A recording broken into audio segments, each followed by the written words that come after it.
Alright, so today we're going to be going over kind of like one of these hidden little items inside Photoshop.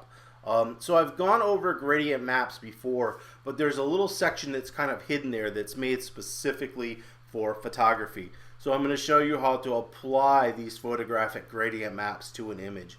What's cool is you can apply them both to color and black and white. I'll show you. So what I'm going to do here is just create a quick little black and white adjustment layer. But then we're just going to go in and turn this off now. And that way we can turn this on and off to kind of show you how this works and what the difference is. So we're up here in adjustments, and we're going to come down here to gradient maps. And remember, if you don't have adjustments, it's just in here, window adjustments. You want to select that and it should show up. So we're going to click on this bottom right hand corner, which is a gradient map adjustment layer.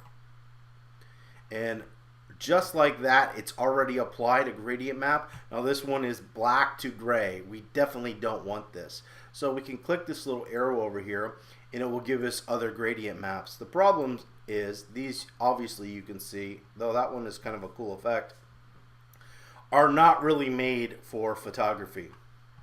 So are we going to use this? No. However, there are some gradient maps in here that are specific for photography. Now if you can come in here and create your own, but I'm just going to show you how to do this. So you're going to come over here to this little gear icon and select it, and if you drop down you'll see photographic toning.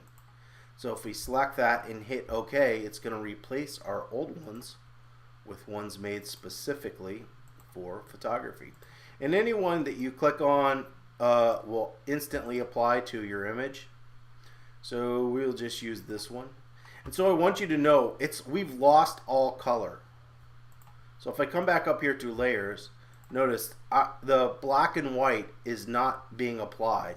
A gradient map kind of already does that for you. It gets rid of the color and then reapplies color back over it. And the reason why that's kind of cool is you can always drop your opacity and bring some color back. So what I'm doing is applying a gradient map and then kind of blending it with my color image. So we've kind of got that warm like color to it, but there's still some color. Now if I turn black and white on, now we still have the gradient map, but as I dial it out, it's just going to go back to black and white. So that's allowing us to, if this was too much, like too much color and we wanted to dial it back a little bit, I can easily just slide that back this way and it will take some of that color back out. So depending on which way you want to apply this over a color image or apply it over a black and white image, we can get a different blend depending on which way we do this. So we're going to go back to properties. So we have our gradients here. The cool thing about the gradients are, even if you apply one, you can always go back and adjust it. So if we have this, but we don't like how it's being applied specifically to our image, we can just click in here once, and let me drag this down, and we have this gradient editor.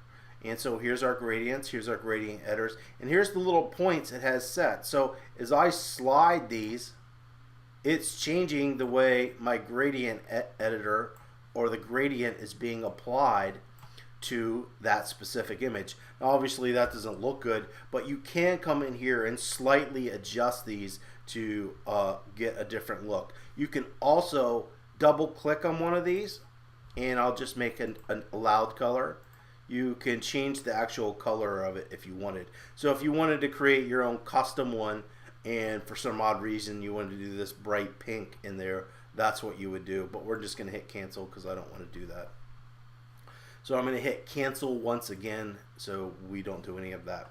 So this is how to apply custom gradient maps made specifically for photography to an image in Photoshop. So hopefully this was helpful. You learned a little kind of like secret hidden gem today.